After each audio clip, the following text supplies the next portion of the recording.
Welcome to the Improve81 podcast series. I'm Ken Slack, Communications Coordinator for the VDOT Stanton District and for the I-81 Corridor Improvement Program. We're going to be talking today about upcoming improvements at Exit 205 in Rockbridge County. Now, we have a lot of improvements under the plans for the interchange there at Rafine and Steele's Tavern in the northern part of Rockbridge County, right near the Augusta line. It's a relatively rural area, but there are a lot of needed improvements there. And here to tell us more about what the plans are Dave Covington, the Improve81 Program Delivery Director, as well as Tim Gregory, who is the project manager for the Exit 205 project. I'll let you guys introduce yourselves a little bit more in depth and tell me a little bit about what you're going to be involved with Exit 205. Thanks, Ken. Yes, as you mentioned, I'm Dave Covington, the I-81 Program Delivery Director. So what that means is I pretty much oversee all the different components of the program. And I think that with regard to the Exit 205 project, we've got a lot of interesting things to share with this project. And I think it's a theme, a programmatic theme where we're looking for opportunity. And what we'll discuss with this project is that we've bundled it with some other projects, which we're looking for ways to deliver projects, really efficiently, minimize the number of, contractors we have working in the field at different times. So I think we're able to do that with not only this project, but with quite a few other projects along the corridor as well. And I'm Tim Gregory. I'm the project manager for this project here at Exit 205. It's actually three separate projects. One of the projects is on Route 606. It's a smart scale project that Rockbridge County submitted for funding for and was approved. And the other two are acceleration lane extension projects on the northbound ramps. So as David alluded to, we're going to be bundling all three of these projects together and advertising them under one contract to help improve the time frame of construction. Tim, as you mentioned, there are several different projects rolled into one there at Exit 205, but even just identifying what needed to be done there was kind of a process involving VDOT and its neighbors and really the stakeholders in Rockbridge County. Tell me about that process to make sure that we were doing what was needed at Exit 205. Right, yeah. So the 606 project, as we said earlier, is actually a smart scale project. And the smart scale process is a process which localities can submit for funding to get projects into the system that they want to have accomplished in their areas. So Rockbridge County submitted the Route 606 project after having a public input meeting on this project. That was a partnership between VDOT and the Central Shenandoah Planning District. They had the public come in, look at the area on Google Maps, and they placed pins down and just kind of generally said what they think needs to be done there. So this project is kind of interesting in that there was public involvement before even the creation of the project. And you mentioned Smart Scale, and for those who are not familiar with that program, that is, that was legislated into Virginia law several years back, and it's a way of quantifying and objectively scoring transportation projects to make sure that we are spending taxpayer dollars in the most effective way possible. So we have a combination of projects here: Smart Scale and projects that are funded by the I-81 Corridor Improvement Program. How are these all working together, Dave? How are they working together as far as bundling? Yeah, in this particular location. Well, I think what I want to go back to is identifying opportunity. And I think that we've got a lot of really smart people working on these projects. And all it takes is somebody saying, hey, wait a minute, we've got this smart scale project that we're delivering at Exit 205 or Rafine and Steele's Tavern. But we also have these other two projects that are part of the I-81 Corridor Improvement Program that are completely independent of the Smart Scale project.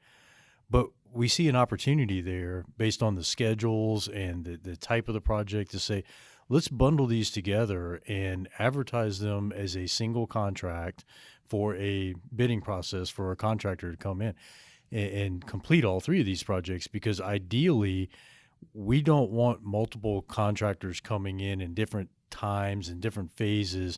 It's more disruptive to the public. So it's better for one contractor to come in, focus their efforts, complete all of those improvements associated with those three projects in one centralized location. I'll give you an example, and we've done this in quite a few other locations along the corridor.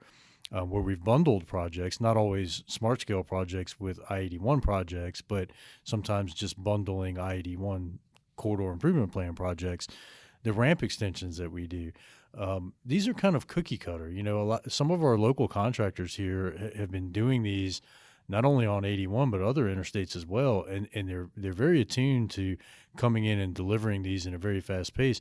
So we may take 3, 4, 5 individual ramp extension projects and bundle them under one contract, and we've been very successful. We've delivered 8 projects like that so far, and we've got more that are bundled that are have been awarded for construction but not yet started construction, and then also we've got some that are coming up to be advertised for construction contracts. Now, when this project is finished, I think folks are probably not going to be able to, differentiate between, that was a smart scale part of the project. This was I-81 CIP, and I guess in the scheme of things, perhaps it doesn't even matter as long as all these work together.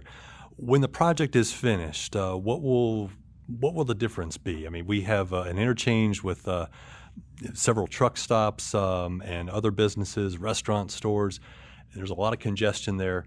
Kind of take us through, Tim, kind of area by area of this interchange. How is it going to be different when this is finished? Yeah, I'll start with the 606 project. 606 now, there's truck stops on either side of the interchange, and those trucks navigating through there, getting back onto the interstate, it kind of slows down traffic and impedes things and makes it, not exactly ideal. So, the purpose of the 606 project is enhance that traffic flow and make it a little safer.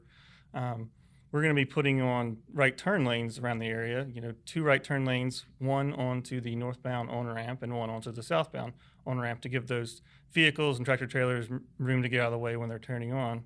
And then there'll also be, dedicated right turn lanes coming off of the off-bound ramps in either direction to allow those vehicles to store up, get out of the way, and make their movement on the 606 efficiently. The 2 81 projects that we're talking about here are acceleration lane extensions. 606 kind of sits down in a hole down there below the bridge that 81 goes over, and so when trucks are accelerating up into the interstate, it's kind of hard for them to get up to speed, and then there's not a whole lot of room now for them to merge over. So we're going to be extending that acceleration lane on the southbound side by 1,200 feet, and then on the northbound side, we're going to be extending it by 700 feet. As Dave said, we've done quite a few of these projects already as far as the Improve81 program with these ramp extensions. In the case of an acceleration lane, if especially with a commercial truck that's coming up a hill and trying to merge with traffic that's going 70 miles an hour, it's a lot safer, and it's a lot better for traffic flow if you give them a little more of a chance to get up to that interstate speed. When these projects are under construction, what are folks going to be experiencing? Because there's already a lot of car and truck traffic at this interchange. During the process, what are folks going to experience out there? Well, I think anytime we have a construction project, there is increased congestion because people want to see construction. They slow down. I know I do. I'm interested in construction and interested in the equipment that's on the side of the road. But the reality is that we need to keep Virginia moving. And that's exactly what we're going to do. We're not going to go out there and shut things down. That's detrimental to the traveling public. That's detrimental to businesses in that area. We're going to keep the ramps open, obviously. There probably will be some barrier wall installed to perform that work in a safe manner. We're not going to be doing daytime lane closures or shoulder closures. So I think that in essence, you'll be able to do what you do now. You just may have to do it slightly differently for a little while. We might shift traffic over on 606 to build a certain portion of that improvement, those additional turn lanes and things, and then shift the traffic back. And so it'll be a little bit of shifting of traffic, but you'll be able to make all the movements that you currently make. And that includes into the private businesses as well. And Tim, you were kind of detailing some of the improvements out there. And I remember one of our maintenance directors, recently joking that the guardrail that's along certain portions of 606 Rafine Road never has a chance to get rusty. It's always shiny and new because they're constantly having to replace guardrail out there. And a lot of that has to do with the turning radius for the trucks, right? and this will get better. Yeah, that's definitely right. We were approached by our maintenance section when they found out we were doing this project, and they said, "Hey guys, can you help us out here on this section?" One of the major problems they've had with guardrail down there is coming out of Oakland Circle.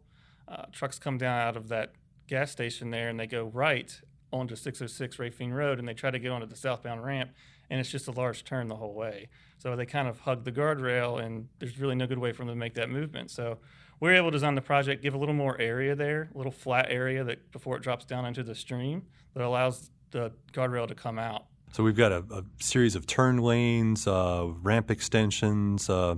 It really should be improving the flow of traffic out there and keeping things moving, and of course keeping things a little bit safer out there. Folks aren't having to take as many chances when they're making their turns. Tell me a little bit about the schedule for this. When are we going to start seeing some activity out there? So this project is scheduled to be advertised for requests for bids in April of 2021 this year. We'll get bids back sometime in May, and then construction will start in the early summer. And our preliminary construction schedule it's determined to it'll be about a year of construction. People will see, things will move a little bit faster on the ramps, but, it won't be a whole year of disruption to traffic, but the project will be completed and finalized sometime in the summer of 2022. It's right about a year's worth of construction out there. So when this project is complete, let's maybe kind of boil this down. Dave, what would you say are going to be some of the top most noticeable improvements out there? Well, I think from a noticeable improvement perspective, I think that these ramp extensions are going to be very noticeable for people who drive through that section of the corridor frequently, and they see trucks trying to merge in to traffic that we hope is going 70 miles an hour or less, but it likely is not. And then the trucks merging in at a much higher speed than what they are now. To me, that is very significant. When I drive the interstate and I'm in the right lane, I'm keeping a very close eye out for what those trucks are doing, because there's only so much they can do. They're heavy, they're slow, they're much, much bigger than passenger vehicles. And anytime that we have an interaction between those two, it's bad. In fact, just this morning, we had a crash involving a tractor trailer and a passenger vehicle on that northbound ramp that we're talking about extending. So I think that will be very noticeable. I also think that along 606, it's a growing area. We've got a pretty massive truck stop right there. In fact, one of the largest in the country. But there's also a community there that's kind of split a little bit by 81. So there's a lot of back and forth along 606. And I think these improvements will be very noticeable. The simple inclusion of turn lanes for trucks. If you sit there and observe the way that traffic moves through the area now, the lack of those turn lanes are causing people to do things that they probably shouldn't be doing, to take risk because they're frustrated or they're, they've been sitting on the ramp for longer than they feel like they should have. So they're pulling out in front of vehicles, hoping they'll stop. So I think that those improvements along 606 will also be very noticeable. I think that White's truck stop there in the southeast quadrant, the largest portion of development in that area, I think it'll be noticeable from their perspective too, on people being able to get in and out easier. So Tim, we have talked a little bit about the schedule for this. Tell me about the budget, and I know that Dave was mentioning that by bundling these projects together, there could be some cost savings and some efficiencies. But what are we looking at cost-wise here? So we're looking at a total construction contract value of $4.6 million on these projects. So we're looking at construction starting in the summer of 2021, taking about a year to complete. And when this is all said and done, when the work is complete, Tim, what's going to be the experience out there for drivers? Yeah, experience should be a lot smoother out there. Just today we were out there and we saw trucks coming off of the off-bound ramps, and currently there are no right or left designated turn lanes out there. But we saw, vehicles stacking up, going side by side, coming off there, and it's not delineated. So when this project comes about, that will be delineated, and it'll just make it little bit clearer for everybody in their decision making as they go get out of there. And as well, with the right turn lanes on 606, it'll allow vehicles to get out of the way that are turning the interstate, and those people who are going back towards Rafine or the other direction will be able to move a little smoother. Anything you wanted to add on that, Dave? No, I think that sums it up. I mean, I just agree with everything that he said, that I think there's going to be just less friction. A little more elbow room, a little less friction. That's right. Less friction when you're driving is definitely a good thing. Well, Dave, Tim, we thank you very much for joining us and telling us some of the details about the upcoming Exit 205 project. I know we're all looking forward to seeing this completed as part of the sort of an important piece of the puzzle for the Improve 81 Corridor Improvement Program. Thanks, Ken. Thank you, Ken.